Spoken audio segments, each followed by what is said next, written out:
Como você acabou de apontar, o título desta coisa tem dois problemas. A ciência enterrou Deus sugere que há um Deus? Como Deus? Que as pessoas que organizaram isso e William acreditam ser de alguma forma especial. Isso não é verdade. Existem muitos deuses e a ciência os enterrou. A civilização humana começou colocando propósito e uma finalidade inteligente por trás dos deuses, associados ao Sol, Lua, planetas, vento, terra e oceanos. Estima-se que ao longo da história humana existiram mais de 1000 deuses diferentes. Marte recebeu um deus da guerra e Thor todos os demais, e a coisa realmente importante é que todos vocês, ou quase todos vocês, provavelmente são agora ateus em relação a esses deuses. A única diferença é que pode haver apenas um sobre o qual discordamos. Mas 999 foram descartados, como todos concordamos. E o motivo de terem sido descartados é que foram enterrados pelo avanço do nosso entendimento físico. A ciência funciona. E o fato de a ciência funcionar enterrou os deuses do vento, do sol e da lua. Agora, como eu estava dizendo, quando não chove, os agricultores não rezam por chuva. Agora eles verão um meteorologista. E isso é uma coisa boa. No processo, a condição humana melhorou imensamente e continuará a melhorar à medida que a ciência continua a enterrar o único Deus restante. Agora, supostamente resta apenas este Deus. Poderíamos questionar de antemão qual a probabilidade de que todos esses outros 999 deuses fossem falsos, mas este ser verdadeiro. Pode-se argumentar que, partindo de uma suposição inicial neutra, a probabilidade seria bem pequena. Mas isso não importa. O ponto é que nosso entendimento atual da natureza mudou. Nós aprendemos coisas. Isso mudou e se desenvolveu desde que as afirmações foram feitas por camponeses da Idade do Ferro, que nem mesmo sabiam que a Terra orbitava o Sol. E, portanto, é natural que a ciência seja inconsistente com essas afirmações baseadas na ignorância. Não devemos venerar essas afirmações antigas como sagradas, pois são ignorantes. Ainda há muitas perguntas em aberto. Vou tentar a minha, meus 10 segundos de humildade. Será a única vez esta noite. Há muito mais que desconhecemos sobre o universo do que o que conhecemos. Essa é a maravilha da ciência, por isso sou cientista. No entanto, é intelectualmente preguiçoso deixar de fazer perguntas e buscar explicações físicas, simplesmente dizendo que Deus fez isso. Isso é preguiçoso. E a outra coisa que é importante neste Deus extra é que não há nada de especial em Jesus que seja diferente dos outros deuses ou de qualquer outro herói fictício, nesse caso. Primeiro, não há provas empíricas de que ele era divino. Ele compartilha essa característica com todos os outros deuses já propostos.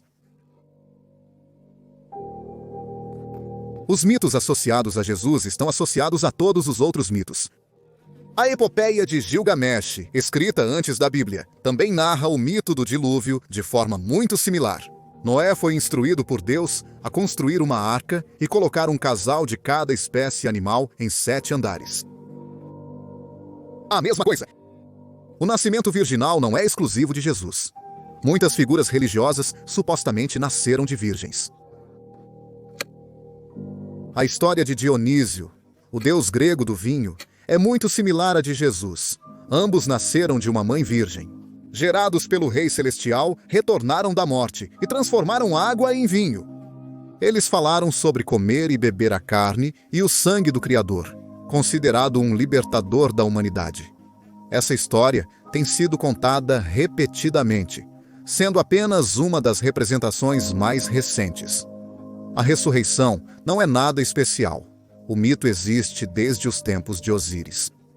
Você sabe, Osíris era um dos principais deuses egípcios e costumava ser apenas os reis no Egito que seriam ressuscitados quando Osíris ressuscitava. Mas, eventualmente, no novo reino, qualquer um poderia ser ressuscitado, com Osíris, eu ia dizer com Jesus. Mas não importa se eles seguem os rituais religiosos corretos. A mesma bobagem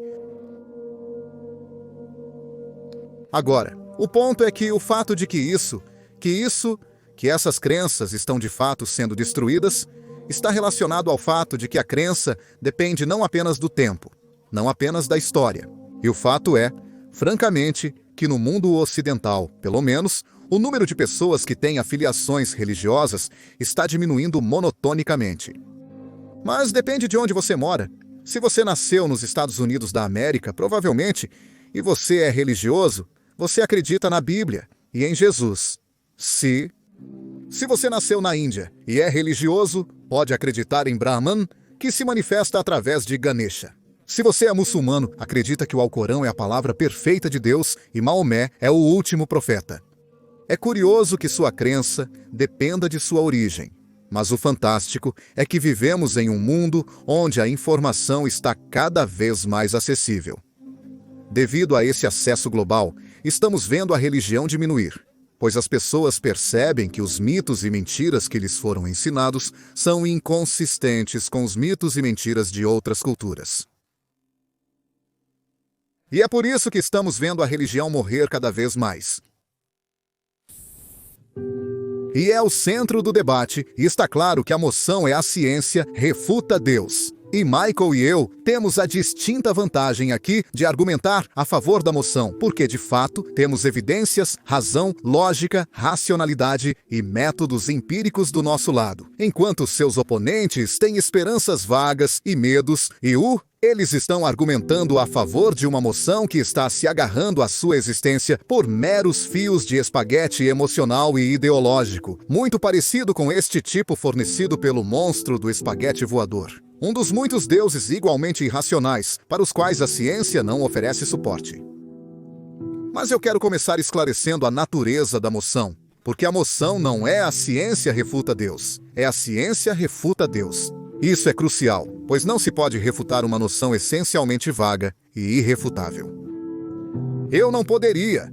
Não há como refutar a noção de que Deus não nos criou a todos há 15 segundos atrás, com as memórias dos comentários divertidos que ouvimos antes disso. Não há como refutarmos isso, ok? E é realmente importante reconhecer que essas noções infalsificáveis são infalsificáveis, como eu digo. Mas podemos perguntar, é racional esperar que isso seja provável? E esta noite, quero enfatizar que 500 anos de ciência demonstraram que Deus, essa noção vaga, não é provável. É irracional acreditar em Deus. Refutar Deus significa refutar várias afirmações baseadas na fé, não na evidência. 1. Que Deus é necessário. 2. Que há evidências para Deus. E 3. Que essa crença é racional. E o ponto é que o progresso da ciência mostrou repetidamente que as respostas para todas essas 3 perguntas são não, não, não, não. Meu campo científico é a cosmologia, que estuda a origem e evolução do universo como um todo. E é onde a ciência e a religião meio que se confrontam. E mitos de criação abundaram ao longo da história humana, e a ciência confronta esses mitos de criação. Mas quero salientar que nossos oponentes, tenho quase certeza, vão argumentar primeiro que um aspecto da ciência que apoia talvez a crença em Deus é essa noção de que o universo, aparentemente, é ajustado para a vida. Ouço isso muitas vezes. E porque foi ajustado para que a vida pudesse existir, isso é um mal-entendido notável e, de fato, cósmico. É o mesmo tipo de mal-entendido que levou as pessoas a acreditarem na criação especial da vida na Terra. Antes de Darwin, parecia que tudo foi projetado para o ambiente em que vivia. Mas o que Darwin nos mostrou foi que uma simples proposição, ou seja, que há variação genética entre uma população combinada com seleção natural, significava que você não precisava de truques sobrenaturais. Que, na verdade, toda a diversidade da vida na Terra poderia surgir de uma única forma de vida por lei natural. Ele demonstrou, com base nas evidências, que era plausível, mesmo sem saber. Ele desconhecia os detalhes do DNA e da replicação genética, porém mostrou que era plausível. E é onde estamos agora no que diz respeito à compreensão do universo. Quem determina o que é moral? Deus? Qual Deus? O do Alcorão, que ainda diz que as mulheres são inferiores, propriedade e precisam ser veladas e colocadas em sacos? Permaneça aí. Quer dizer, você sabe, o Ponto é que existe melhoria moral. E a melhoria moral é porque nos tornamos. Porque a racionalidade baseada em evidências empíricas, baseada no claro fato empírico de que as mulheres não são inferiores e os gays não são ruins, essa melhoria moral ocorreu por causa de uma evidência empírica. E como eu digo, a razão pela qual a moralidade precisava ser melhorada é porque éramos mais ignorantes. A ciência reduziu nossa ignorância. Essa conversa poderia ter acontecido há 500 anos. A vida era árdua há 500 anos. Havia muito desespero.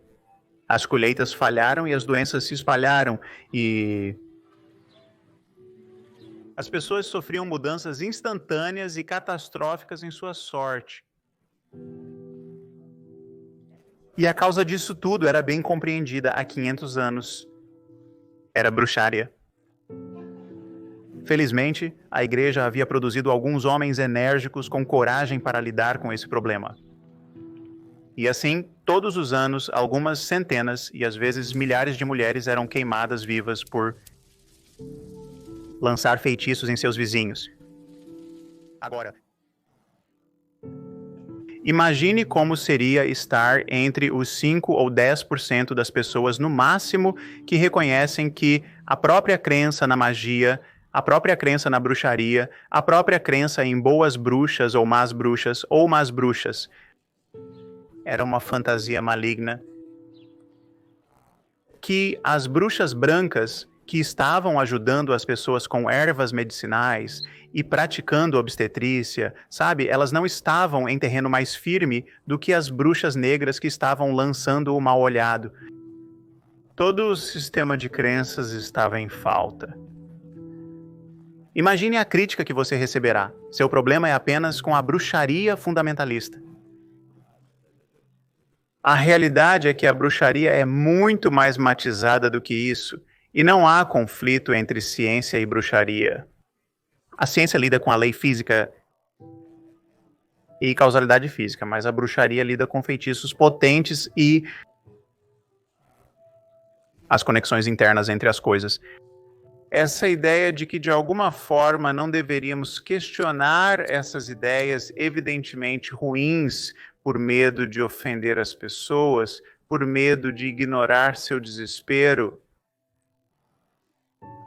por medo de não criticar outros problemas no mundo. Eu nunca argumentaria que a religião é o único problema no mundo ou a única fonte de conflito humano, mas é uma fonte e estamos fortemente apegados a ela, emocionalmente apegados a ela, e relutamos em criticá-la mesmo quando está declarando seu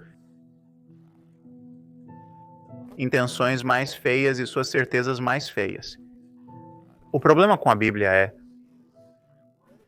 no entanto, você escolhe e escolhe, seja você um literalista ou um literalista seletivo, o problema é que há apenas uma montanha de bobagens divisivas lá. E é de lá que as pessoas tiram ideias sobre a homossexualidade ser uma abominação. E por que nosso país, no século XXI, debate o casamento gay como se fosse a grande questão moral do nosso tempo? Isso vem da religião, e parece-me que é hora de termos uma conversa honesta sobre isso. Quer dizer, não é sem suas alegrias. Quer dizer, há algumas escritas muito boas lá, e há um barbarismo bastante aterrorizante lá, que é defendido não como alegoria, mas como prescrições de como viver. Acho que isso é inegável. Muitas dessas prescrições perderam sua validade.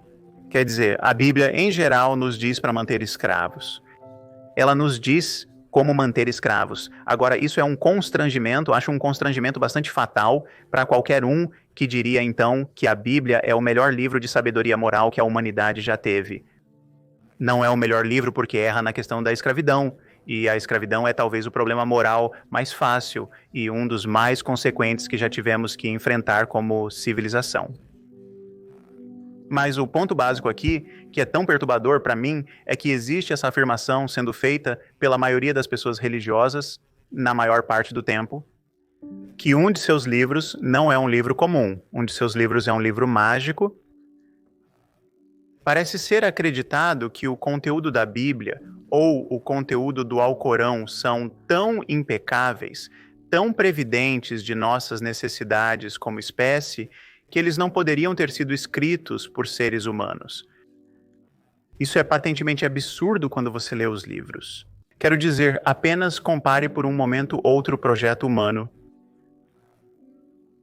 Isaac Newton entrou em isolamento no ano de 1665 para escapar da peste. Ele passou 18 meses trabalhando em seu sótão. E no final desse tempo, ele havia inventado o cálculo. Ele havia inventado o campo da óptica. Ele havia descoberto a lei universal da gravitação e as leis do movimento.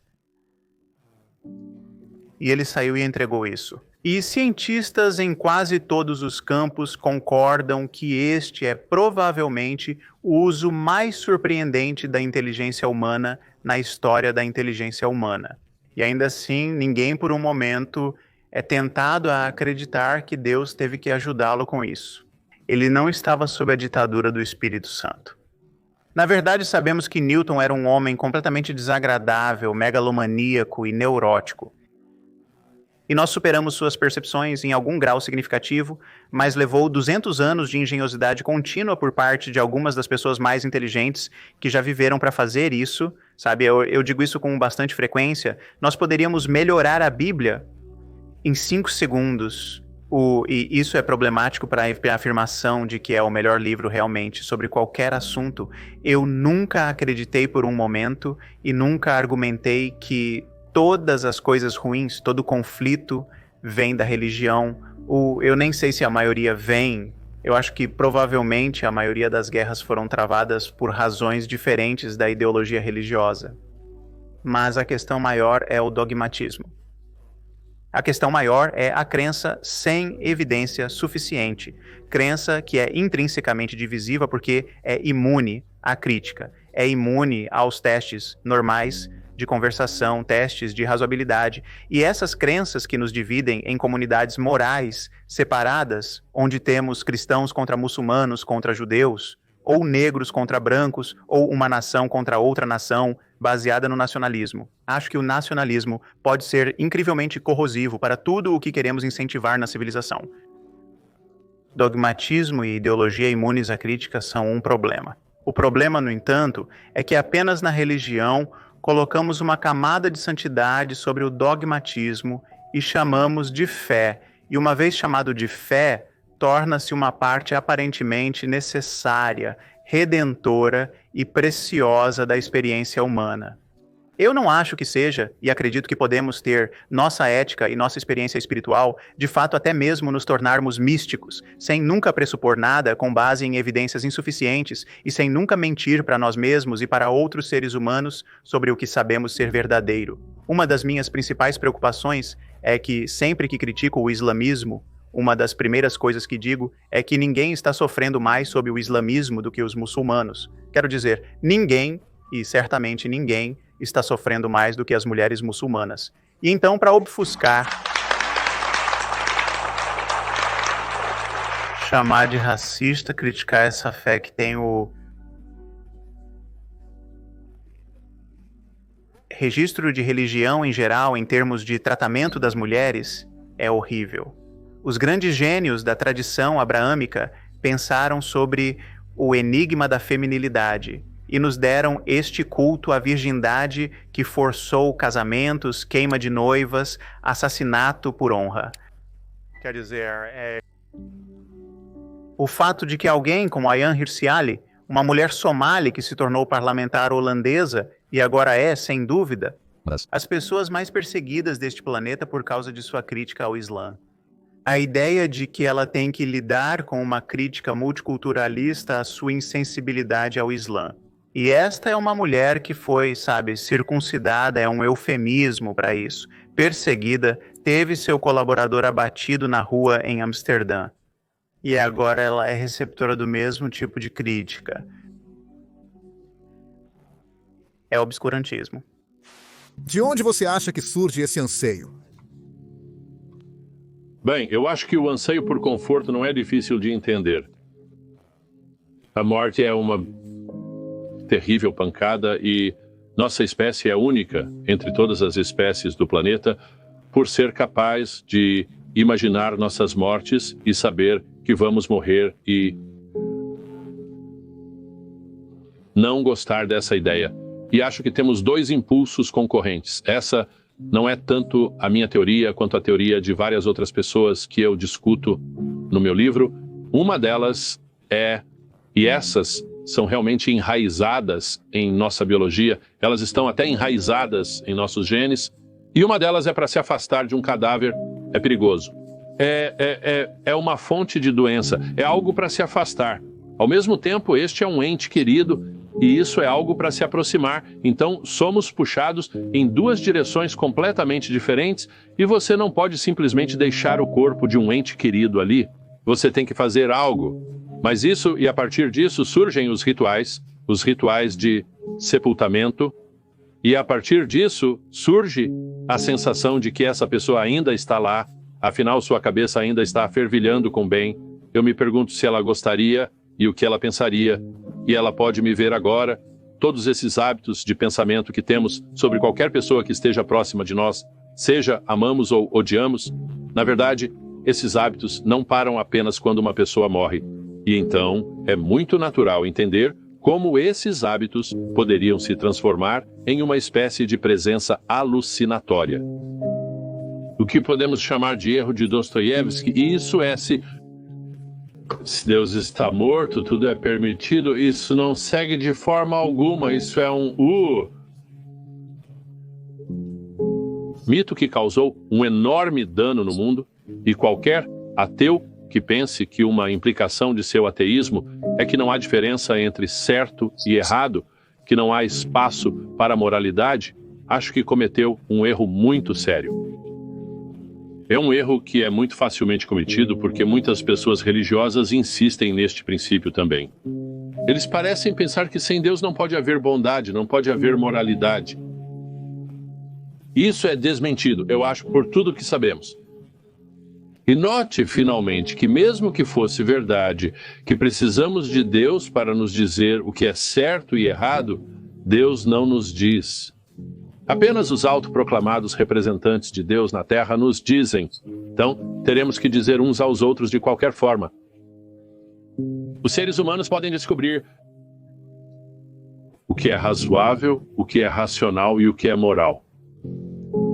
A sociedade humana evoluiu ao ponto em que podemos nos sentar e raciocinar e, por nossa própria livre vontade, chegar aos melhores princípios para governar nossas vidas à nossa maneira, após uma discussão aberta, livre, razoável e baseada em fatos. Essa é a base da moralidade. Sempre foi. Se você olhar para a moralidade no Antigo Testamento, compará-la com a moralidade de hoje, verá que ela mudou muito. E mudou porque as ideias das pessoas sobre o que faz sentido, o que é certo e errado, evoluíram. Elas amadureceram. E não é porque Deus lhes disse algo diferente hoje do que ele disse antes. Eles apenas descobriram que não podiam mais tolerar as interpretações do que Deus supostamente dizia que a moralidade era o que costumava ser aceito. Então estamos presos dizendo um ao outro da melhor maneira que podemos como viver nossas vidas e o que faz sentido moralmente. E se isso te ajuda a adornar esse processo com uma divindade imaginada que fala contigo, isso é um fato psicológico sobre você, mas é irrelevante para a discussão. Uma que tem sido interessante para mim recentemente é como um número de instituições sociais dependem da ignorância daqueles que exploram. Seja um esquema Ponzi, onde os investidores individuais são quase cúmplices em sua ignorância do que está acontecendo, porque não vale a pena serem muito curiosos sobre o que está acontecendo até que seja tarde demais. E, em particular, as religiões. Eu acho que talvez a mudança mais importante no mundo, no que diz respeito à religião, seja a comunicação eletrônica. A internet e os celulares, rádios transistorizados, voltando um pouco no tempo. Por milhares de anos, as religiões prosperaram em um ambiente onde as informações eram difíceis de obter. E você poderia mais ou menos presumir que os membros individuais de cada grupo não só eram ignorantes em relação a outras religiões, mas também ignorantes em relação a muita da história e práticas de sua própria religião. E isso, ignorância fácil de manter. Eu acho, uma espécie de sustento da solidariedade religiosa. Nossos corpos são compostos de talvez até 100 trilhões de células e eles cooperam muito bem. Os humanos são apenas cerca de 10% desses, e o resto são todos visitantes de um tipo ou de outro. E apenas pegue suas células humanas, aquelas que têm seu genoma. O corpo nunca precisa se preocupar com você. Sabe, seus polegares aprendendo algo e depois se rebelando e decidindo abandonar o navio. Eles estão em sua missão de vida foi determinada no desenvolvimento desde o momento em que nasceram. Tornou-se a célula filha de algum eu materno e eles não têm qualquer meio para aprender sobre o mundo exterior e se perguntar se talvez a vida seria melhor se eles não fossem tão cooperativos. E as religiões eram assim. As religiões podiam contar com, e repare quando eu digo contar com, não há ninguém fazendo essa dependência. É a própria religião que é projetada pela seleção natural de tal maneira a pressupor a relativa ignorância das partes que a compõem. Você não precisa fazer esforços especiais para proteger as partes da informação. Agora tudo mudou drasticamente. E eu acho que todas as religiões do mundo estão à beira de se extinguir ou se transformar de maneiras realmente radicais. Não há outra opção. Simplesmente não conseguirão continuar com as informações que agora estão facilmente disponíveis. Eles podem fazer o equivalente religioso de Bashar al-Assad e, escravizar as pessoas, prender as pessoas, matar as pessoas. Mas se você não está preparado para basicamente colocar todas as pessoas na prisão, elas vão conseguir as informações e isso vai mudar tudo. Então, minha prescrição para o que deveríamos estar fazendo é informar, de maneira muito firme, mas gentil, deixando as pessoas ao redor do mundo conhecerem as religiões umas das outras e permitindo que elas reflitam sobre esses fatos. E se os líderes dessas religiões tiverem que revisar suas práticas para levar em conta o fato de que isso está acontecendo, eles vão transformar as religiões de maneiras difíceis de imaginar, mas eu acho que em grande parte favoráveis. O argumento do design já foi um argumento bastante poderoso. É o argumento do relojoeiro. Richard Dawkins, em seu livro O Relojoeiro Cego, explica como as coisas podem se encaixar através da evolução.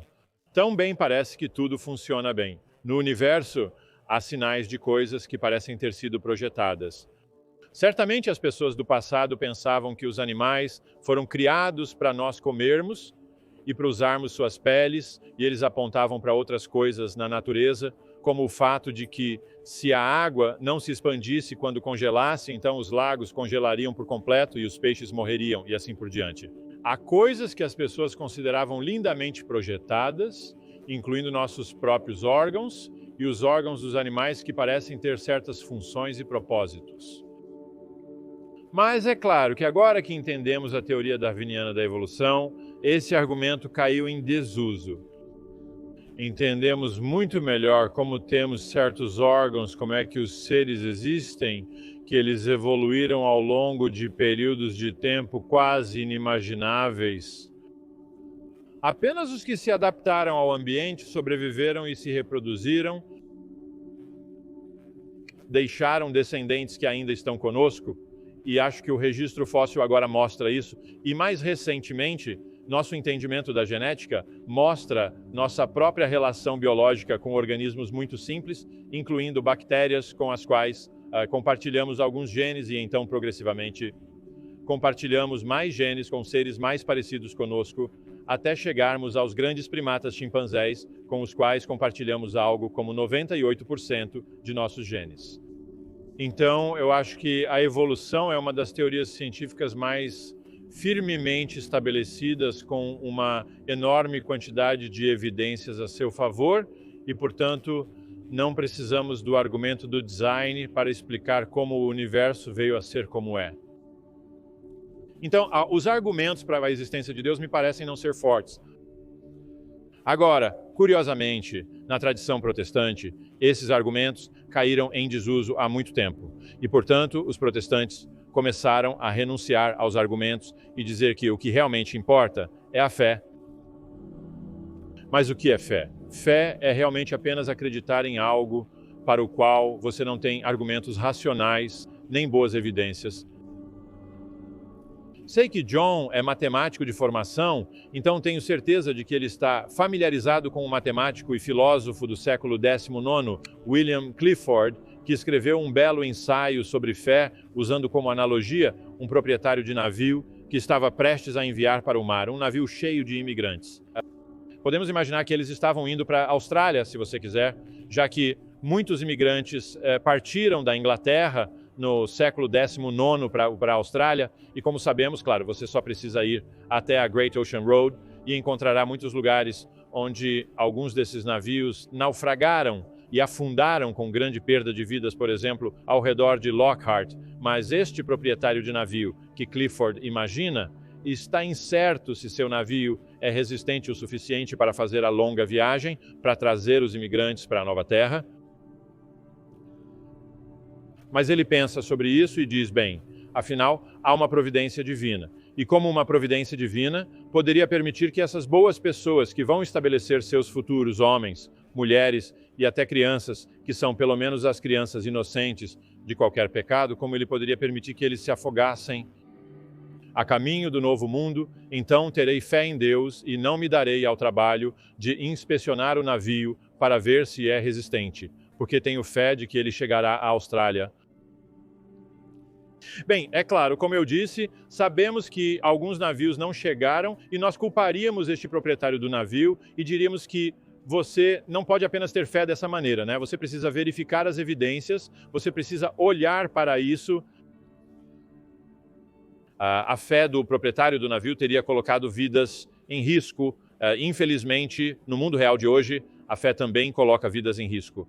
Na verdade, a recusa da Igreja Católica Romana em tolerar o uso de preservativos, mesmo em regiões da África subsaariana, onde o risco de contrair vírus da imunodeficiência humana, síndrome da imunodeficiência adquirida, é extremamente alto. Sem dúvida, não apenas colocou vidas em risco, mas custou talvez milhões de vidas humanas inocentes. Pagamos um alto preço pela fé religiosa de alguns líderes religiosos. Não entendo por que seria uma explicação mais simples dizer que o mundo foi criado por um ser divino que existiu para sempre do que dizer que o universo existiu para sempre. Dizer que o universo existiu para sempre parece uma explicação mais simples. Agora, seu argumento era de que o universo, na verdade, não existiu para sempre, que a ciência diz que houve um Big Bang, e isso, de alguma forma, apoia a conta criacionista do universo. Tudo o que estou dizendo é que a ciência não afirma isso. A ciência apenas diz que o universo observável começou 13 bilhões e poucos anos atrás com uma espécie de explosão e tem se expandido desde então, é tudo o que ela diz e tudo o que pode dizer. Então, estou simplesmente dizendo que não há argumento aqui para acreditar que sua hipótese de que foi criado por um ser divino está em melhor forma do que a hipótese de que sempre existiu. Sim, somos primatas darwinianos. Nós somos, isto é, primatas que evoluíram de outros primatas. Acho que isso está cientificamente estabelecido. Dinesh não nega isso. Pelo que entendo de sua posição, temos que acreditar que existe alguma faísca transcendental que é contrária à explicação evolutiva para explicar por que temos moralidade e por que nos comportamos como fazemos e por que, ocasionalmente, pessoas heróicas pulam e salvam estranhos pesados que estão se afogando, embora também muito frequentemente eles não o façam.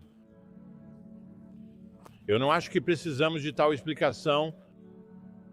Acho que podemos explicar a existência de compaixão, preocupação com os outros, da maneira como evoluímos como mamíferos, como seres que tiveram que cuidar de seus próprios filhos, como seres que viveram em pequenas comunidades, onde muitas vezes estamos relacionados a outros membros da comunidade e queremos salvá-los e apoiá-los, e isso ajuda a sobrevivência de nossos genes também.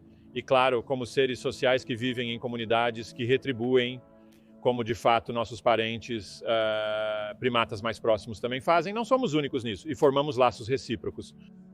E há muitas pesquisas que sugerem que a melhor estratégia nessas condições é, pelo menos inicialmente, ajudar estranhos. E só se descobrir que eles não vão te ajudar é que você então deixa de ajudá-los ou retribui pelos maus atos que te fazem. A simples ética conhecida como olho por olho funciona muito bem na teoria dos jogos que modela a evolução. Então é possível explicar por que fazemos alguns dos resgates que fazemos dessa maneira? Certas pessoas podem ter esse traço mais acentuado que outras, sendo assim mais propensas a realizar resgates.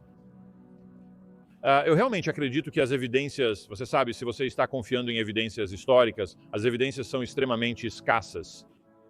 Sabemos que existem muitos casos em que as pessoas afirmam ter visto todo tipo de coisas, afirmam que tiveram todo tipo de visões, que pessoas apareceram para eles, que foram curados, e geralmente somos céticos em relação a tais afirmações. E com razão. Certo, ok, então, dado que, quero dizer, você disse que existem documentos do primeiro século, ok, mas o primeiro século é compatível com, se assumirmos que a tradição é que Jesus foi crucificado por volta de 30, então estamos falando de pessoas que estavam escrevendo, que talvez fossem os netos ou bisnetos daqueles que supostamente testemunharam isso. Agora, nós sabemos que histórias se distorcem e novas são criadas. Você só precisa jogar telefone sem fio com 50 pessoas e ver o que sai no final depois de sussurrar algo no início. Isso não é verdade, Peter, realmente, porque o apóstolo Paulo escrevia no início dos anos 50, muito mais próximo do tempo mencionado. Agora, eu sou um pouco mais velho que você. Consigo me lembrar claramente de coisas de 20, 30 anos atrás e além. Então, eu acho que a lacuna é muito... Bem, mas Paulo não era uma testemunha ocular, certo? Quer dizer, Paulo estava relatando o que outras pessoas disseram. Sim, mas ele testemunhou algo pessoalmente. Você estava dizendo que muitas pessoas precisam ser crentes na ressurreição antes de fazerem qualquer outra coisa. Paulo não era.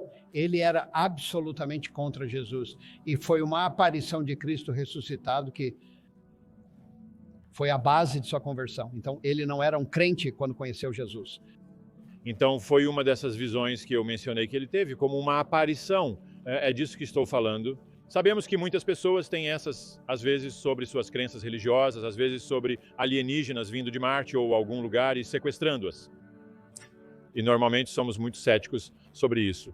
E entendemos que, no tempo de Paulo, as pessoas talvez não fossem tão céticas, mas acharíamos que deveriam ter sido. A religião não melhora seu julgamento moral. A religião compromete seu julgamento moral. A religião é um obstáculo, uma camada adicional que atrapalha. Suponha que eu invadisse a casa de alguém, essa amorosa família cristã, mãe, pai, filhos e animais de estimação. Eles frequentam a igreja, oram, contribuem para a caridade. São pessoas excepcionais. E eu os amarrei. E eu os torturei e afoguei o gato na banheira. E atirei no cachorro e depois incendiei a casa e matei todas aquelas pessoas. E então a polícia me perguntou: Dan, por que você fez isso? E eu diria sem motivo: o diabo me fez fazer isso. Levantem as mãos se acham que sou um monstro moral. Quase todos levantaram as mãos, não é? Sim, que monstro moral horrível. Como ele faria isso sem motivo? O diabo o fez agir assim. A segunda história foi essa. Peguei minha Bíblia e abri a Bíblia no livro de Jó. Lembre-se de como Deus torturou Jó. Ele fez um vento soprar e derrubar o prédio. A parede caiu sobre aquelas crianças e matou seus filhos, matou seu gado e seus animais. E então Deus torturou Jó com furúnculos e coisas horríveis que aconteceram. Se você quer uma solução definitiva, isso destrói completamente o cristianismo bíblico. Você encontrará isso em Jó 2:3, o segundo capítulo, versículo 3 da Bíblia. Deixe-me ler para você. O Senhor disse a Satanás: você considerou meu servo Jó, que não há ninguém como ele na terra, um homem íntegro e reto que teme a Deus. Ele se afasta do mal e ainda assim mantém sua perfeição. Ele mantém sua integridade. Deus disse isso a Satanás e então ele disse: embora você tenha me instigado contra ele para destruí-lo sem motivo. Então Deus, por que você fez isso com Jó? Sem motivo? O diabo me fez fazer isso. Eu perguntei à audiência para levantar as mãos se achassem que o Deus da Bíblia é um monstro moral. Você consegue adivinhar o que aconteceu? Menos da metade levantou as mãos na audiência. Isso não é prova de que a religião compromete nosso julgamento moral? Somos leais ao Senhor de escravos, somos leais ao Senhor, não queremos ameaçar, não queremos dizer nada de ruim sobre o Pai. Nos submetemos, nos tornamos esses humildes servos do Senhor e deixamos que Ele descubra todas essas coisas. Quanto respeito você teria por um médico que sai por aí cortando pessoas com uma faca para vender-lhes um band-aid? O cristianismo entendeu tudo errado ao dizer que você é uma pessoa ruim e horrível, afirmando que você simplesmente não é bom. Sim, há uma tendência violenta em nossa espécie, mas também há uma tendência altruísta, instintiva e naturalmente evoluída. Somos boas pessoas por natureza. O que dizer quando alguém comete um ato terrível? Isso foi desumano. Assumimos que o básico a fazer como humano é ser bom. Nós que estamos fora do sistema cristão, não assumimos o pior sobre a natureza humana, pois isso pode se tornar uma profecia autorrealizável. Você pode pensar que é um pecador horrível e que precisa confessar para Jesus. Mas nós pensamos que, como a salvação é uma solução falsa para um problema falso, pensamos que se a salvação é a cura, então o ateísmo é a prevenção. Simplesmente não compre a doença. Não se veja como doente e precisando de um salvador. Eu fiz um debate no Queens, Nova York, com um muçulmano oponente, e depois eu disse a ele, vocês muçulmanos, vocês são tão gentis e bons, e eles me deram presentes e me alimentaram, e foi uma experiência maravilhosa conhecer esta comunidade muçulmana, e eu disse a Ali, vocês são tão legais. E ele disse, bem, Dom, Allah me ordena a ser gentil com você. E eu estou pensando, eu não disse isso, mas estou pensando, você quer dizer que está se controlando? Você realmente não quer ser gentil comigo porque Deus está te dizendo para ser? Você está sendo gentil comigo? O sistema religioso abraâmico interpreta equivocadamente a natureza humana. Nós, ateus e agnósticos, não vemos nada de errado nisso. Sim, nosso entendimento é limitado, o que impulsiona a ciência. Mas se você está motivado a ser uma boa pessoa pela promessa do céu, isso mostra o quanto você realmente se importa pouco com os outros. Se você está motivado a ser bom por medo do inferno, isso mostra o quão pouco você pensa de si mesmo.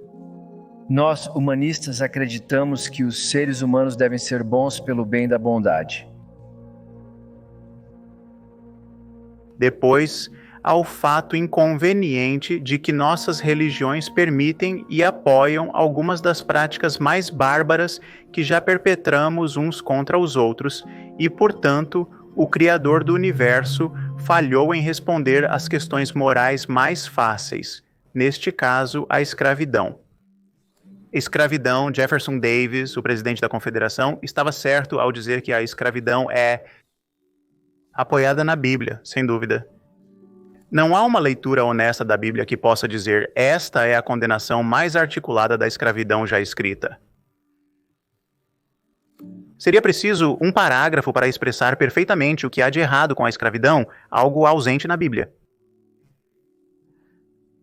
Deus claramente espera que nós mantenhamos escravos. Na minha opinião, isso deveria encerrar o argumento sobre se nós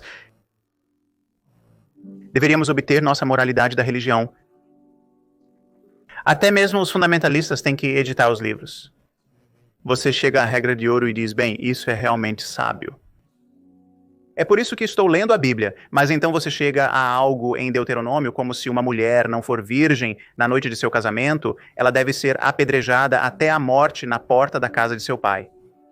Não é todo cristão fundamentalista e judeu ortodoxo, e provavelmente existem algumas exceções, mas basicamente todo aquele sensato encontrou alguma maneira de ignorar isso. Então, o que isso significa? Isso prova que o garantidor da sabedoria encontrada na Escritura não está na Escritura. Está em nós. Está em uma conversa maior sobre o que constitui viver uma boa vida.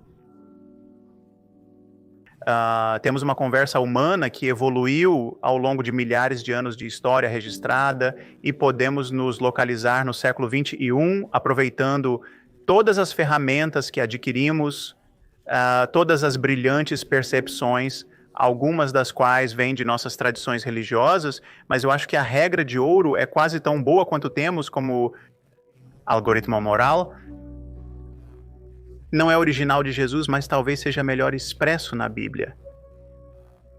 Captura nossas intuições do que é ser ético em tantos aspectos. E então nós podemos... Uma coisa a apontar é como encontramos sabedoria nas Escrituras. Nós a encontramos com base em nossas próprias intuições éticas. Ou seja, na Bíblia, em Deuteronômio, diz que se sua noiva não for virgem na noite de núpcias, você deve apedrejá-la até a morte na porta da casa do pai dela. Você reconhece, isso é no mínimo impraticável, provavelmente errado, não parece bom. Então você vira a página e então você encontra algo como as bem-aventuranças e isso te atinge como, esta é a sabedoria do cristianismo, digamos. Isso é algo, você é o garantidor da moralidade que está encontrando nas Escrituras. Você não acha que o naturalismo é uma espécie de inclinação, né? Um ângulo que você está abordando e que você não permite nada nesse reino, mas que você está tão fechado desde o início que nada que jamais atende à evidência? Não haveria problema para mim ser persuadido a sair do naturalismo. É uma questão de qual é o modelo que melhor se ajusta aos dados. Novamente, não é uma suposição. Algumas pessoas tentam às vezes dizer que a ciência onde os naturalistas começam a partir de uma suposição de naturalismo, então eles simplesmente não consideram alternativas. Estou muito feliz em considerar alternativas. Eu acho que havia alguns fenômenos no mundo que realmente pareciam como uma tradição religiosa dizia que deveria acontecer, parecendo violar as leis da física. O que os cientistas fariam nessa situação? Eles não diriam, não podemos pensar sobre isso porque concordamos ontem no chá da faculdade que o mundo era um mundo natural. Acredito que eles buscariam a melhor explicação. Se não for o naturalismo, eu aceitaria. Eu diria que o naturalismo me parece a priori mais simples que o teísmo, porque o naturalismo tem o mundo natural, o teísmo tem o mundo natural e algo mais que eu acho mal definido. Não usei isso de fato. Uma análise bayesiana quantitativa provavelmente priorizaria o naturalismo sobre o teísmo, mas evidências avassaladoras podem mudar isso. Eu não acredito que Deus exista. Se o teísmo fosse verdadeiro, não haveria motivo para Deus ser difícil de encontrar. No naturalismo, é esperado que as pessoas creiam em Deus, apesar das evidências escassas, enquanto deveria ser perfeitamente óbvio. No teísmo, espera-se que as crenças religiosas sejam universais. Não há motivo para Deus ter dado mensagens especiais a certas tribos primitivas há milhares de anos. Por que não as deu a todos? Sob o naturalismo, é esperado que diferentes crenças religiosas inconsistentes entre si surjam em diferentes condições locais. No teísmo, espera-se que as doutrinas religiosas durem muito tempo de forma estável. No naturalismo, espera-se que elas se adaptem às condições sociais. Sob o teísmo, espera-se que os ensinamentos morais da religião sejam transcendentes e progressistas, condenando o sexismo e a escravidão. No naturalismo, é esperado que eles reflitam os costumes locais, sejam eles bons ou não tão bons. Seria esperado que os textos sagrados do teísmo trouxessem informações interessantes, como a teoria dos germes das doenças e a importância de lavar as mãos antes das refeições. Sob o naturalismo, você esperaria que esse texto sagrado fosse uma mistura, algumas partes realmente boas, algumas partes poéticas e algumas partes chatas e partes mitológicas. No teísmo, espera-se que as formas biológicas sejam projetadas. No naturalismo, eles derivariam das reviravoltas e voltas da evolução histórica. No teísmo, mentes seriam independentes dos corpos. No naturalismo, sua personalidade mudaria se você estivesse ferido, cansado ou sem ter tomado café. No teísmo espera-se explicar o problema do mal. Deus quer que tenhamos livre-arbítrio, mas não deveria haver sofrimento aleatório no universo. A vida deveria ser justa. No teísmo você espera que o universo seja perfeito no final das contas. Sob o naturalismo, deveria haver bagunça. Isso é uma forte evidência empírica. É absolutamente verdade que a ciência... No mundo ocidental, deve sua existência à Igreja, historicamente. Grande coisa! Historicamente, a Igreja era a única detentora de poder e riqueza. E, portanto, educação desde os tempos medievais e até mesmo antes disso.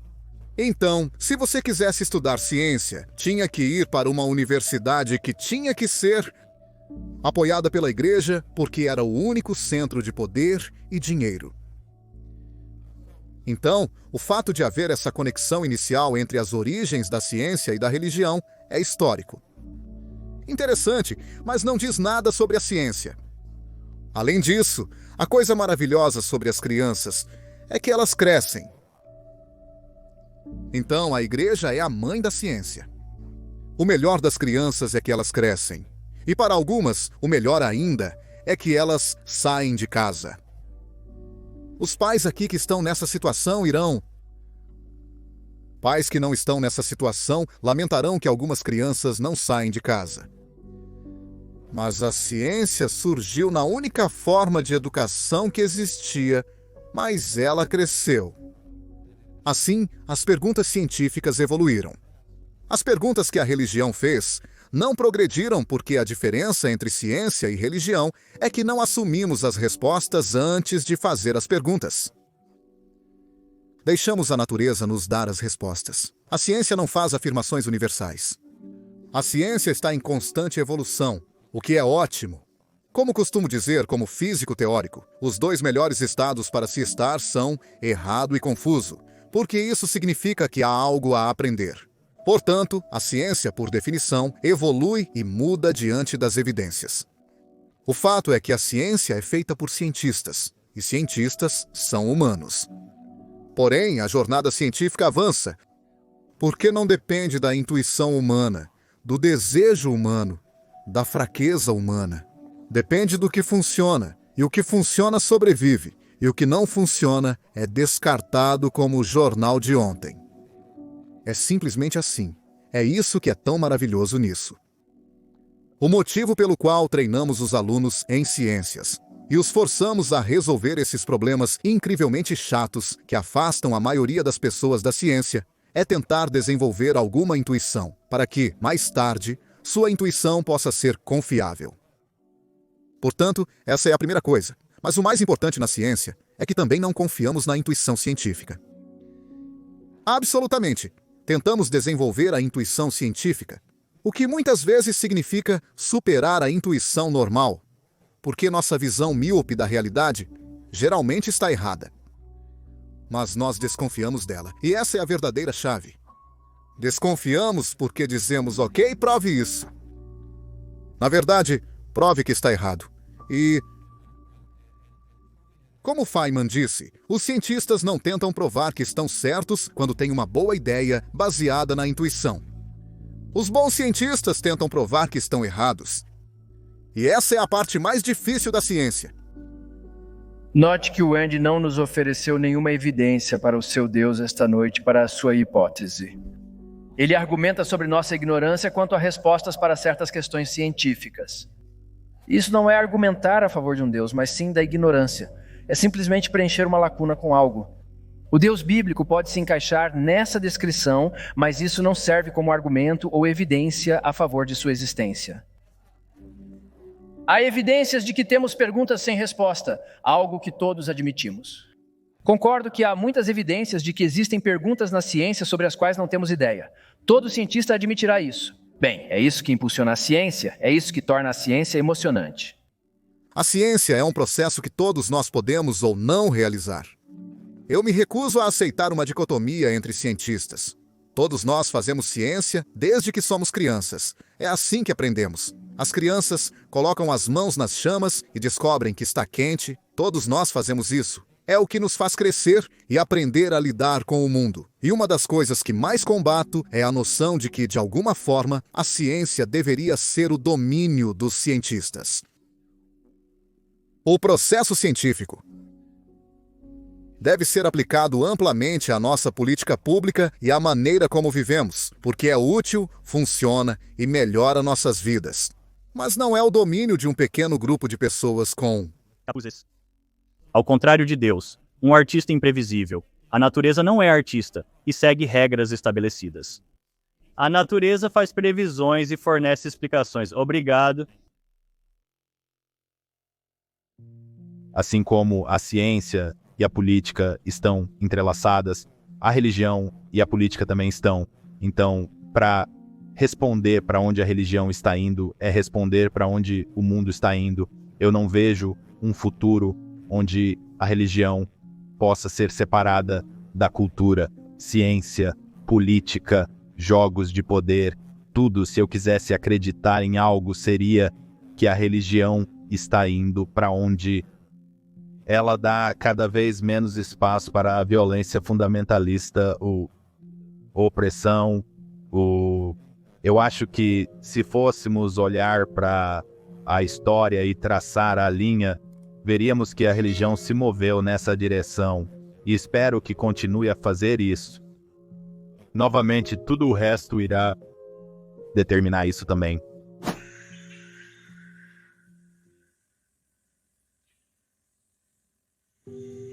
Após uma crise climática, é muito fácil imaginar agora algo como uma explosão vulcânica titânica na Indonésia que apagou o sol, que alterou todo o clima contra nós. Pensou que a espécie foi reduzida a cerca de 5.000.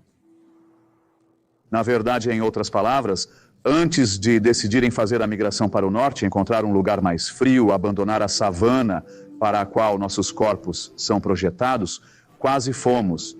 Estávamos a 5.000 baixas de seguir o caminho que 98,9% de todas as espécies já encontradas na Terra já seguiram para a extinção. Eu vou dizer de novo. Efetivamente, 99% de todas as espécies que já existiram na Terra já se tornaram extintas e quase nós. Algum designer, algum pai, algum Deus cuidadoso, algum supervisor de design. Não há recurso a uma autoridade ditatorial nisso. É muito sortudo que estamos aqui. Nesse caso, a aleatoriedade nos favoreceu. Francis Collins, o cientista genoma cristão, acha que estamos aqui talvez há 100.000 anos. Richard Dawkins acha que talvez 250.000. Eu fico com 100, há 100.000 anos. Se você é cristão, tem que acreditar que por 98.000 anos o céu assistiu de braços cruzados. A maioria das pessoas morreu de crises climáticas na África, ou apenas assistiu seus filhos morrerem assim que nasceram, ou presenciou a luta deles por alguns anos, com expectativa de vida talvez de 25 anos. Pessoas morrendo de seus dentes de doenças de deficiência revoltantes, miséria, luta, fome, guerras de território por mulheres, guerras de território por território, terror a qualquer evento que pareça sobrenatural, um terremoto, um cometa, tudo um pesadelo, um mistério, nenhuma teoria dos germes da doença, medo, tremor por 98.000 anos. O céu observa isso sem se importar e então diz, há 2.000 anos é hora de intervir. Por que não damos a Deus um filho e o matamos cruelmente em uma parte analfabeta do Oriente Médio? Isso deveria resolver. É isso que você precisa acreditar para ser um cristão. Bem, eu convido você a acreditar nisso. Mas eu não posso invejar você pela pura força, o incrível desprezo por evidências, a fantástica indiferença a tudo que a humanidade realmente conseguiu descobrir sobre si mesma, seu cosmos e sua espécie, que você precisa para manter essa pequena seita viva. Este é um mapa da religião mundial como ela está distribuída pelo globo. Você pode ver que isso é dividido nas fronteiras das nações. Acredito que meu colega e amigo Richard Dawkins foi o primeiro a apontar isso. Eu estou certo de que peguei isso dele, que essa não é a maneira como a verdade se espalha pelo globo. Isso deve parecer suspeito. A religião não se preocupa com a verdade se isso a divide. O filósofo agnóstico Paul Draper apontou recentemente que, se o teísmo fosse verdadeiro, esperaríamos que Deus agisse no mundo de maneiras que a ciência deve levar em consideração. Um ser todo-poderoso que busca uma relação amorosa com a humanidade provavelmente agiria de uma maneira ou de outra, direta ou indiretamente, como um agente causal na história do universo. Consequentemente, as descrições científicas dessa história teriam que considerar suas ações. Se o teísmo fosse verdadeiro, seria muito surpreendente que a ciência pudesse ignorar Deus e ainda assim explicar tanto. E ainda assim faz. O sucesso da ciência naturalista, na minha opinião, favorece o ateísmo em vez do teísmo. Em qualquer argumento, qualquer debate, o ônus da prova recai sobre os ombros da pessoa que faz a afirmação, não sobre os ombros da pessoa que duvida ou que é cética em relação à afirmação. Se eu fosse dizer, Jerry, eu criei uma máquina de movimento perpétuo. Eu realmente inventei. Ela funciona. Ótimo. Jerry diria que é cético. Prove para mim. Posso simplesmente cruzar os braços e dizer não? Que eu não fiz. É assim que se faz um debate? Jerry e eu concordamos que existe um mundo natural, mas ele está fazendo uma afirmação adicional, além do que ambos concordamos. Ele tem o ônus da prova. Se eu dissesse que leprechauns existem, e a maioria de vocês duvidaria disso, você pode duvidar da existência de leprechauns, mas há evidências a favor deles. Afinal, você já comeu uma caixa de Lucky Charms? Há evidências. As pessoas podem desenhar e descrever esses seres. Mas nós que duvidamos dos leprechauns, nós somos responsáveis por desprovar a existência de leprechauns. Não podemos, como céticos, simplesmente dizer, eu não vou acreditar nisso até que você prove seu ponto de vista. Ateus não afirmam que Deus foi desprovado, embora você possa desprovar Deus de algumas maneiras. Basicamente, os ateus afirmam que Deus não foi provado. Ateísmo não é uma crença, ateísmo não é uma afirmação, ateísmo não é uma filosofia moral, ateísmo não é algum sistema, ateísmo é simplesmente a ausência de teísmo. A expressão causa primordial é uma palavra filosófica que implica a existência de uma primeira causa. Ao utilizá-la, assume-se que houve um início, o que torna a pergunta tendenciosa. Você está quase fazendo uma pergunta teológica ou metafísica. As perguntas que os cientistas fazem são: o nosso atual Big Bang do universo observável atual foi causado ou não? Havia algo antes disso? Muitos ou a maioria dos cosmólogos hoje estão apresentando a hipótese do multiverso. O multiverso não causa, mas permite que os números sejam grandes o suficiente para que a probabilidade de universos amigáveis à vida seja alta o suficiente para permitir observadores como nós existirmos. Então vamos perguntar desta maneira. Jerry tem uma hipótese aqui. Os cientistas têm uma hipótese aqui, o multiverso, digamos, ou há outras hipóteses, teoria das cordas ou o que seja, e elas ainda não foram provadas. A hipótese de Jerry também não foi provada. Essas hipóteses surgem naturalmente da matemática da inflação caótica. Eles podem ser modelados matematicamente, sem quebrar as leis da natureza. Eles podem ser definidos de maneira coerente e suas propriedades podem ser determinadas. A hipótese de Jerry não pode ser modelada matematicamente nem definida de maneira coerente. Ela não obedece às leis da natureza. Ela sequer é considerada uma hipótese natural, carecendo até de uma definição coerente. Entre as duas hipóteses apresentadas, qual você acredita que terá maior probabilidade de ser a resposta correta no futuro?